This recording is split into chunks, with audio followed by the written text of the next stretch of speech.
hapon.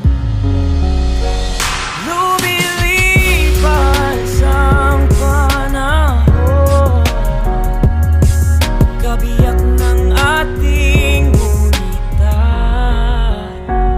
Ang mga puno't halaman, bakit kailangan lumisan? Panapanahon ang pagkakataon,